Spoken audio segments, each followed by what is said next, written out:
Pega a visão, pessoal, olha o texto. Lucas, capítulo 24, do verso 30 em diante. E aconteceu que, estando com eles à mesa, tomando o pão, o abençoou e o partiu e lhe deu. Abriram-se então os olhos e o conheceram, e ele desapareceu.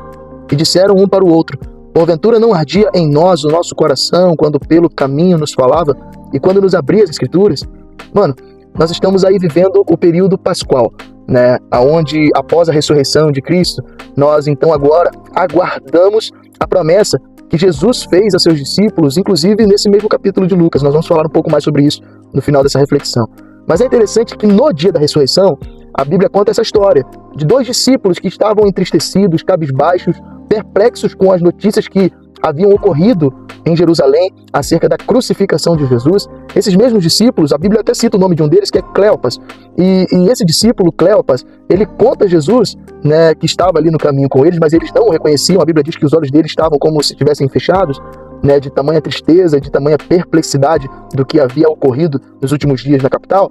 E ele estava dizendo a Jesus: olha, você é só um peregrino, não sabe o que está acontecendo em Jerusalém. Né, os principais do povo, né, pegaram a Jesus, o Nazareno, um grande profeta da terra, um grande homem de Deus, e o maltrataram e o crucificaram. Né? Houve até relatos de mulheres que foram ao sepulcro e disseram que o corpo não estava mais lá, e etc. E isso tem deixado a gente atônito, perplexo. Né? A gente está meio que sem saber o que fazer. E então Jesus responde lá no versículo 25 dizendo: ó nécios e tardos de coração, para crer tudo o que os profetas disseram. Porventura não convinha que o Cristo padecesse essas coisas e entrasse na sua glória? Jesus está questionando eles a respeito do seguinte: olha, os profetas já disseram o que iria acontecer. Era necessário que eu cumprisse a lei de Moisés, as palavras da lei, as palavras dos profetas e os salmos. E Jesus, ele então se assenta com eles, né, em um tempo de descanso, sobre a mesa. E ali Jesus compartilha com eles o pão, como um simbolismo também da sua Santa Eucaristia. E a Bíblia conta que no momento em que Jesus reparte o pão com eles, né, os olhos deles se abrem.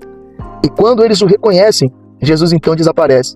E aí eles dizem um para o outro: porventura o nosso coração não ardia quando pelo caminho ele falava? Essa experiência de arder o coração é muito familiar para nós metodistas, não é verdade? Né? Isso aconteceu também com John Wesley. Né? Ele estava em uma reunião, né, ouvindo, meditando sobre um comentário de Lutero a respeito da Epístola aos Romanos, e ali o seu coração se aqueceu diante do Senhor. Sabe que maravilha é essa? É a maravilha do Pentecoste de Deus. A mesma promessa que Jesus fez no versículo 49, dizendo: e eis que sobre vós envio a promessa de meu Pai, ficai, porém, na cidade de Jerusalém, até que do alto sejais revestidos de poder.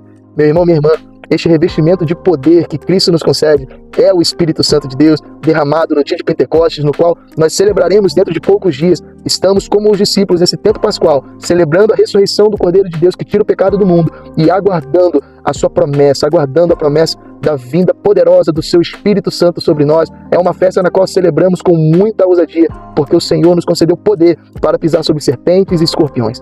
Deus abençoe a você nessa manhã. Grande beijo. Shalom.